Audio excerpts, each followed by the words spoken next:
Assalamualaikum warahmatullahi wabarakatuh.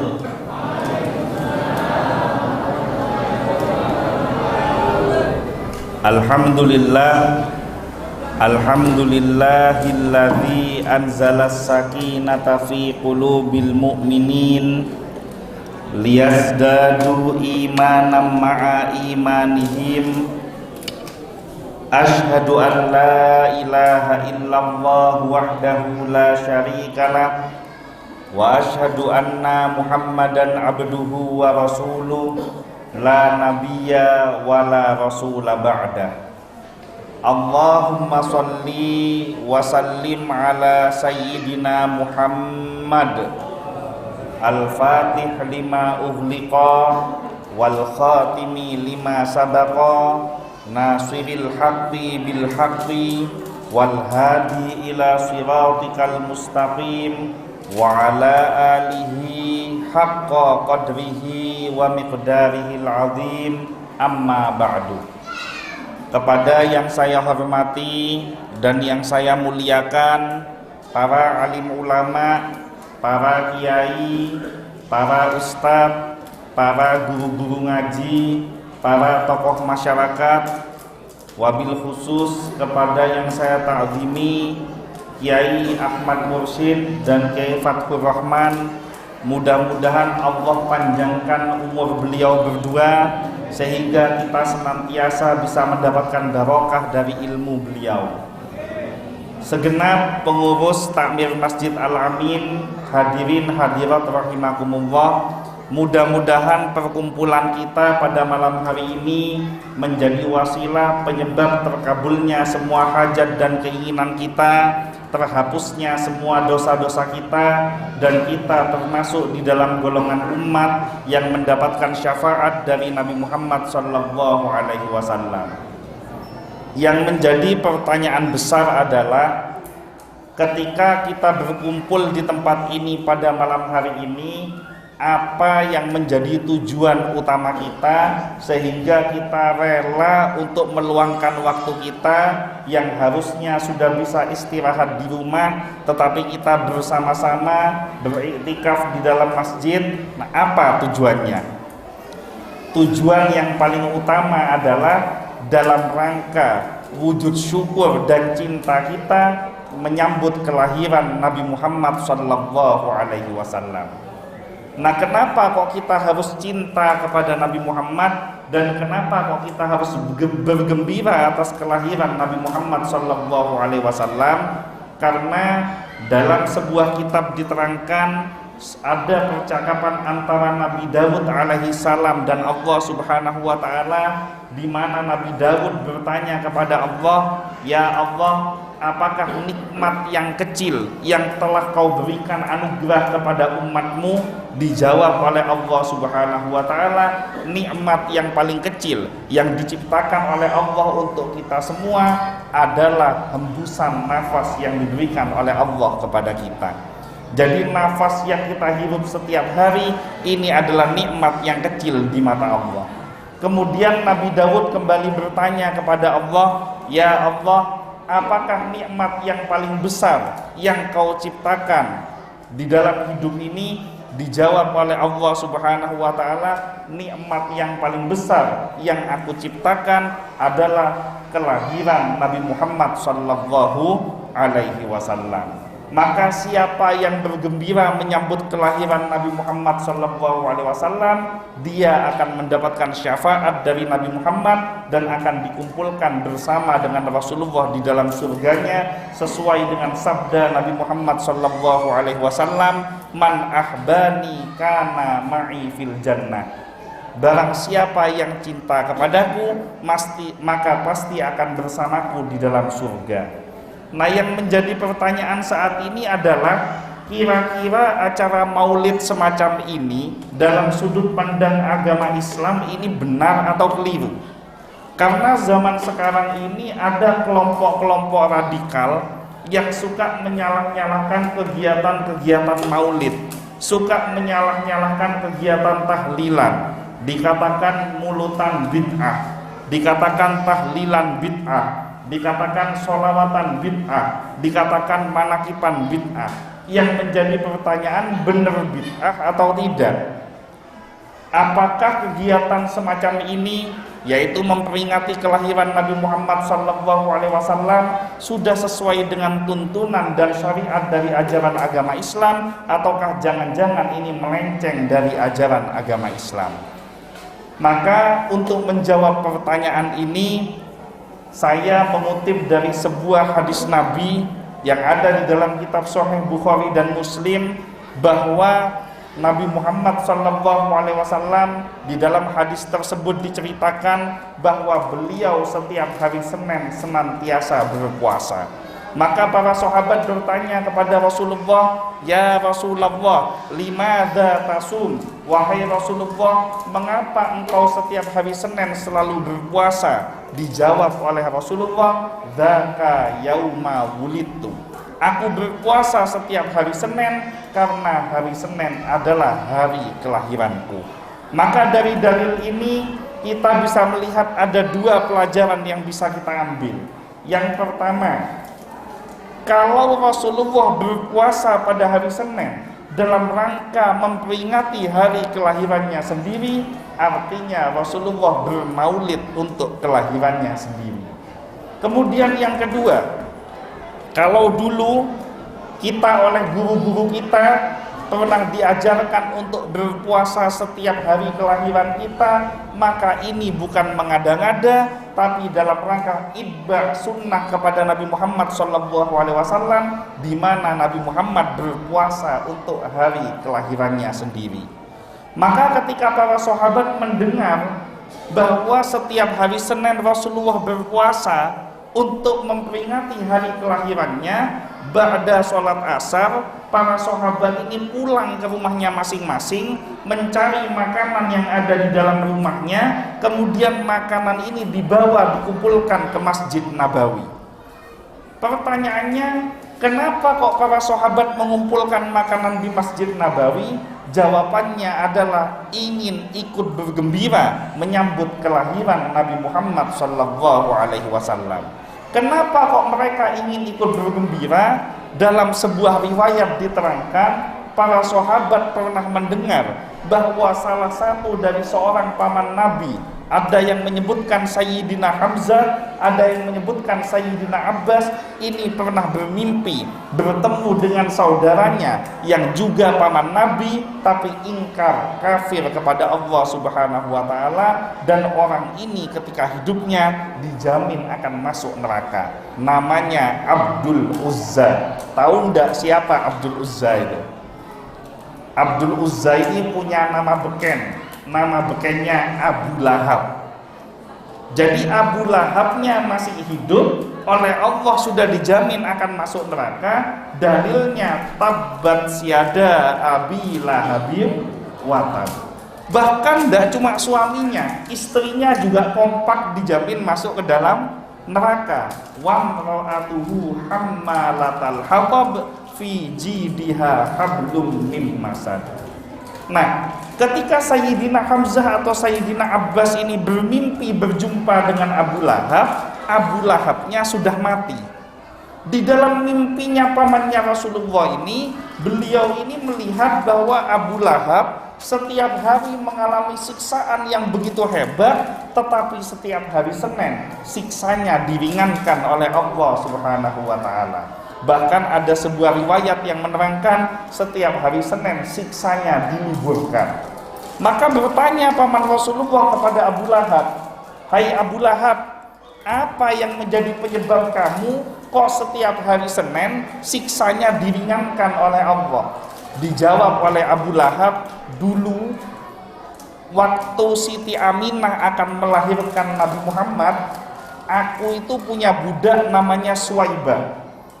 Budakku yang namanya Suwaibah ini aku perintahkan untuk menemani Siti Aminah, menemani proses persalinannya. Tujuannya adalah kalau nanti Siti Aminah sudah melahirkan, saya kepingin tahu ini bayinya laki-laki atau perempuan. Kalau bayinya laki-laki, maka kegembiraan buat diriku karena saudaraku Abdullah melahirkan bayi laki-laki. Tapi kalau yang lahir perempuan, maka ini adalah aib bagiku, dan bayi perempuan ini akan aku kubur hidup-hidup.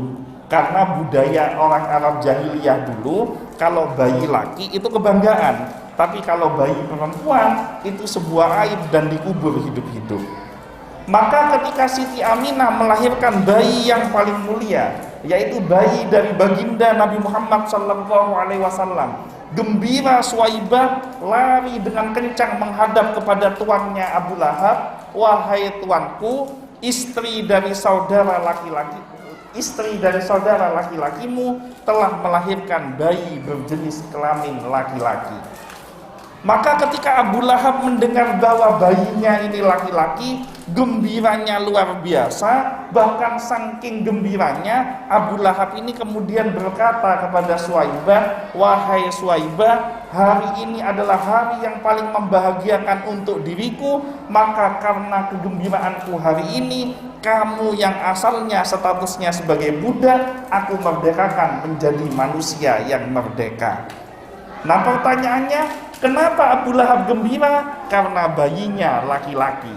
Nah, barokah gembira menyambut kelahiran Nabi Muhammad bukan gembira karena bayi ini kelak akan menjadi Nabi dan Rasul, tapi hanya sekedar gembira karena bayi ini jenis kelaminnya laki-laki. Maka oleh Allah Subhanahu wa Ta'ala, barokah gembira setiap hari Senin diringankan siksanya oleh Allah.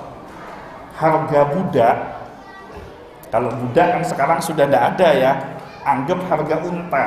Unta itu harganya kurang lebih antara 35 sampai 40 juta yang paling murah. Kita anggap umpama budak lebih mahal, hitunglah 50 juta. Artinya Abu Lahab bermaulid itu kurang lebih senilai 50 juta rupiah. Pertanyaannya, ada tidak warga di sini yang bermaulid mengeluarkan dana sebesar 50 juta rupiah? Berarti kalau gitu Bapak dan Ibu sama saya sama, makomnya belum nyampe ke Abu Lahab. Nah, ketika para sahabat mendengarkan mimpinya Sayyidina Hamzah atau Sayyidina Abbas, ini mikir, kalau seorang Abu Lahab ingkar kepada Allah, kafir kepada Allah, ingkar kepada Nabi Muhammad SAW, tapi hanya karena senang menyambut kelahiran Nabi Muhammad, dan senangnya karena hanya Nabi Muhammad itu laki-laki, diringankan siksanya oleh Allah. Apalagi kita sebagai umatnya Nabi Muhammad, kita iman kepada Allah, kita cinta kepada Rasulullah, kemudian kita bergembira menyambut kelahiran Nabi Muhammad, maka insya Allah kita pasti akan mendapatkan keselamatan baik di dunia maupun di akhirat. Maka para sahabat ini bergembira menyambut kelahiran Nabi Muhammad. Semua makanan dibawa ke masjid, sama seperti yang terjadi malam hari ini. Itu saya lihat ada gunung-gunungan dikumpulkan di masjid dalam rangka gembira menyambut kelahiran Nabi. Ketika adzan maghrib, Rasulullah dan para sahabat sholat berjamaah. Selesai sholat berjamaah, makanan dikumpulkan di tengah-tengah. Para sahabat membentuk lingkaran dipimpin oleh Rasulullah. Rasulullah berdoa mengangkat tangannya, bunyi doanya, Allahumma barik lana fima razaqtana wa qina adzabannar. Doa apa ini? Doa mau makan. Ternyata hadis doa mau makan, asbabul wurudnya ada kaitan dengan maulid Nabi Muhammad SAW. Maka ketika makanan ini yang awalnya makanan biasa, tapi didoakan secara bersama-sama oleh orang-orang yang mulia, maka makanan yang awalnya makanan biasa masuk nilai barokah di dalam makanan tersebut, sehingga akhirnya ketika pulang bukan makanan biasa tapi jadi makanan penuh barokah. Nah, oleh ulama zaman dahulu, makanan yang penuh barokah ini dikasih nama berkah. Makanya karena namanya berkah, walaupun nasinya kaku, walaupun dagingnya alot, umpama kalau ditelan matanya langsung mendeli, tapi yang namanya nasi berkah biasanya ada kenikmatan tersendiri karena ada nilai barokah di dalam makanan tersebut. Maka harapan saya mudah-mudahan semua jamaah yang hadir pada malam hari ini rizkinya digampangkan oleh Allah, rizkinya semakin melimpah dan barokah, supaya di tahun yang akan datang masjid ini bisa menyelenggarakan maulid Nabi yang lebih besar lagi, yang lebih meriah lagi, dalam rangka gembira menyambut kelahiran Nabi Muhammad SAW. Bab maulid Nabi sudah selesai. Bab yang kedua, Allah mentakdirkan pengajian pada malam hari ini bertepatan dengan tanggal 22 Oktober tahun 2021 yang oleh pemerintah Republik Indonesia tanggal 22 Oktober ini ditetapkan sebagai Hari Santri Nasional. Maka ada kaitan antara santri dengan Maulid Nabi. Dan ketika saya tadi waktu mau sholat, saya baca banner di depan, ini temanya cocok. Apa temanya? Temanya Maulid Nabi Muhammad SAW. Saya mohon izin berdiri. Maulid Nabi Muhammad SAW mengokohkan barisan warga Perum Pancoran Mas di dalam dan di luar shaf. Mengokohkan barisan. Kita itu harus berjamaah. Kata Rasulullah, alaikum bil jamaah, hendaknya kalian berjamaah, karena ketika kita terpecah belah maka kita akan mudah dihancurkan dan dikalahkan. Kalau Islam itu tidak bisa dikalahkan, Islam itu tidak bisa disalahkan, Islam itu tidak bisa dihancurkan. Tetapi yang bisa dikalahkan, yang bisa disalahkan, yang bisa dihancurkan adalah umatnya. Umat yang bagaimana? Umat yang tidak mau bersatu, umat yang berpecah belah, umat yang merasa paling benar sendiri, umat yang senang menyalah-nyalahkan kegiatan ibadah amaliyah orang yang tidak semadhab dengan dirinya. Maka saya bangga diundang dengan masjid ini. Insya Allah ini kali keempat saya datang ke masjid ini. Masjid Al-Amin adalah contoh masjid yang baik di Bondowoso, di mana di sini warga NU ada, warga Muhammadiyah ada, dan antara NU serta Muhammadiyah kedua-duanya saling menghormati, saling menunjukkan contoh akhlak Nabi Muhammad SAW. Maka persatuan dan kesatuan ini harus dijaga. Persatuan dan kesatuan ini harus dirawat. Karena saat ini banyak oknum-oknum yang ingin memecah belah antar sesama umat Islam. Dibenturkan antara umat Islam yang satu dengan yang lainnya. Jangankan NU sama Muhammadiyah, sekarang NU dengan NU dibikin ribut, Muhammadiyah dengan Muhammadiyah dibikin ribut, karena ada kepentingan-kepentingan pribadi, ada kepentingan-kepentingan golongan. Maka kita harus berpegang teguh kepada ajaran agama Allah. Di dalam Al-Quran diterangkan, wa'tasimu bihablillahi jami'au wa la tafarraqu, dan berpegang teguhlah engkau kepada tali agama Allah, jangan bercerai-berai. Urusan beda madhab tidak masalah, yang penting Al-Qurannya sama, yang penting sunnah nabinya sama. Maka kita harus benar-benar hati-hati dalam memilih guru, karena guru menentukan bagaimana cara kita beragama, guru menentukan bagaimana cara kita menjadi seorang muslim. Kalau cari kiai, kalau cari ustadz, cari kiai atau ustadz, kiai kanan, ustadz kanan. Jangan cari kiai kiri, ustadz kiri. Tahu ndak apa bedanya kiai kanan dengan kiai kiri? Kalau kiai kanan itu baca kitabnya dari kanan ke kiri, tapi kalau kiai kiri baca kitabnya dari kiri ke kanan, alias yang dibaca Quran terjemahan. Karena yang dibaca Quran terjemahan pemahamannya tidak sampai, punya kemampuan ngomong yang hebat, jamaahnya banyak, kiainya salbut, jamaahnya salbut, akhirnya ajarannya ngawur semuanya. Padahal baik NU maupun Muhammadiyah itu semua punya dasar dalil hujjah yang sangat-sangat kuat. Semuanya ada dasarnya masing-masing, dan masing-masing pemimpin madhab saling menghormati antara yang satu dengan yang lainnya. Pernah suatu saat saya kebetulan aktif di organisasi PT. PT ini Persatuan Islam Tionghoa Indonesia. Suatu saat saya memberikan kajian yang berkaitan dengan masalah ilmu itu harus bersanad, dimana kalau kita bersanad kita pasti akan selamat. Kalau kita bermadhab maka kita pasti akan selamat. NU bermadhab, madhabnya madhab Syafi'i. Muhammadiyah bermadhab, Muhammadiyah ini ada yang namanya majelis tarjih. Majelis tarjih ini tidak mengharamkan madhab, tapi justru memilih di antara ajaran-ajaran madhab yang terbaik. Maka tiba-tiba ada muncul satu orang ngomong ke saya, Ustadz, saya tidak setuju dengan pendapat Anda yang namanya sanad. Loh kenapa? Yang namanya sanad itu kan berarti berkaitan dengan makhluk. Makhluk itu bisa salah kalau saya langsung kepada Allah dan Rasulnya. Loh maksudnya gimana? Ya ndak usah bersanad, ndak usah madhab-madhaban. Pokoknya Allah Rasul saya. Jadi ilmunya itu saya, Nabi Muhammad, Allah. Loh gimana bisa mas? Orang Nabi Muhammad itu lahir 1400 tahun yang lalu. Bagaimana mungkin kita bisa bersambung kepada Nabi Muhammad tanpa melalui guru-guru kita? Nah dia bilang, pokoknya saya tetap pegang Al-Quran dan As-Sunnah. Saya tanya, mas, yang namanya Al-Quran itu yang Anda maksud itu bagaimana? Yaitu Al-Quran dari surat Al-Fatihah sampai An-Nas. Ya, saya setuju. Namanya umat Islam harus berpegang teguh kepada Al-Quran. Terus as-sunnah yang kamu maksud ini bagaimana? As-sunnah yang saya maksud adalah hadis dari Nabi Muhammad SAW.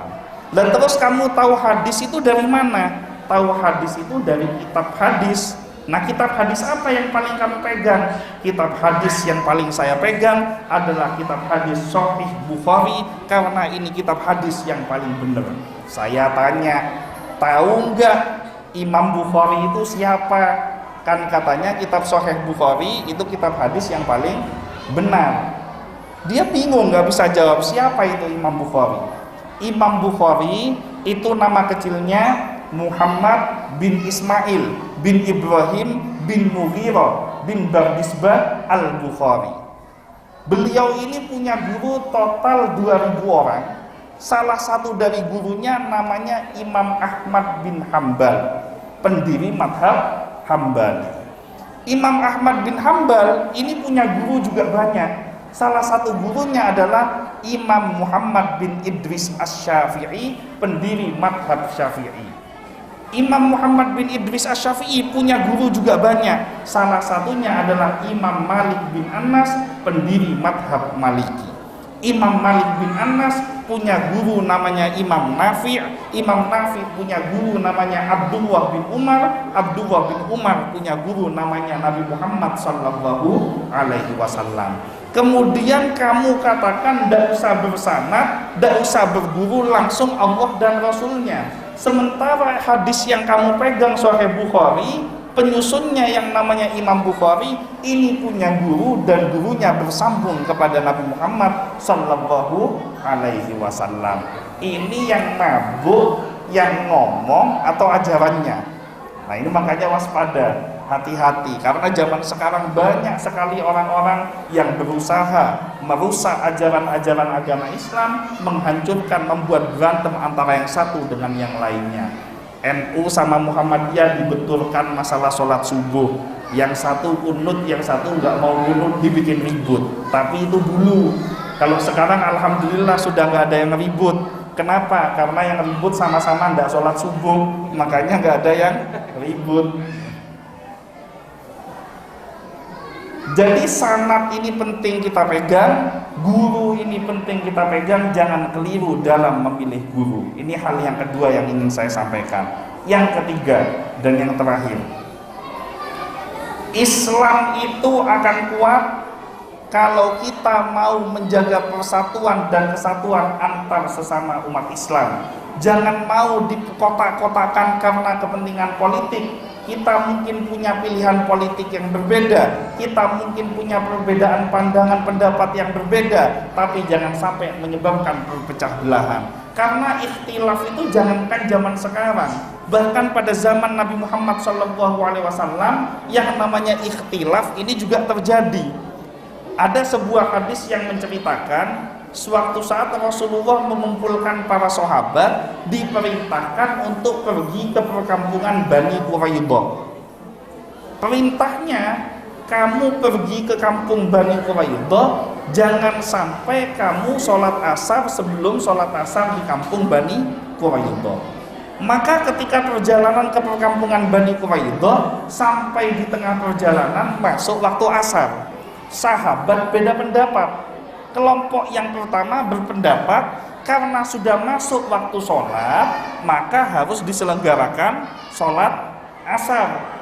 Nah, perintah Rasulullah yang mengatakan bahwa sholat asar di kampung Bani Quraidah itu maksudnya supaya jangan buang-buang waktu, suruh cepat-cepat sampai ke perkampungan Bani Quraidah. Sementara sahabat yang kelompok kedua berpendapat bahwa yang namanya sholat harus di Bani Quraidah, karena sesuai dengan perintah Rasulullah, tujuannya adalah untuk syiar mengajak penduduk Bani Quraidah sholat berjamaah bersama-sama. Dan hal ini sampai kepada Nabi Muhammad SAW. Nabi Muhammad SAW sakata wa tabassama, beliau diam dan hanya tersenyum, tidak menyalahkan kedua-duanya. Artinya kedua-duanya dibenarkan oleh Nabi Muhammad SAW. Maka ayo kita rawat, kita jaga perbedaan ini selama tidak melenceng dari ajaran Al-Quran dan Sunnah, selama tidak melenceng dari ajaran guru-guru kita, masih di dalam koridor Ahlus Sunnah wal Jamaah. Jangan sampai kita saling menghujat dan menyalahkan hanya karena masalah-masalah yang berkaitan dengan furu'iyah. Mungkin itu saja yang bisa saya sampaikan. Mudah-mudahan kita semuanya selamat, anak keturunan kita selamat, dan mudah-mudahan kita istiqomah di dalam menjaga iman dan Islam kita istiqomah di dalam menjaga ibadah kita, dan mudah-mudahan barisan jamaah dari masjid ini terus dijaga oleh Allah Subhanahu wa taala, masjidnya semakin makmur, masjidnya semakin berkembang, dan umatnya selamat baik di dunia maupun di akhirat. Sekian, kurang lebihnya mohon maaf. Wallahul muwaffiq ila aqwamit thoriq, wabillahi taufiq wal hidayah. Wassalamualaikum warahmatullahi wabarakatuh.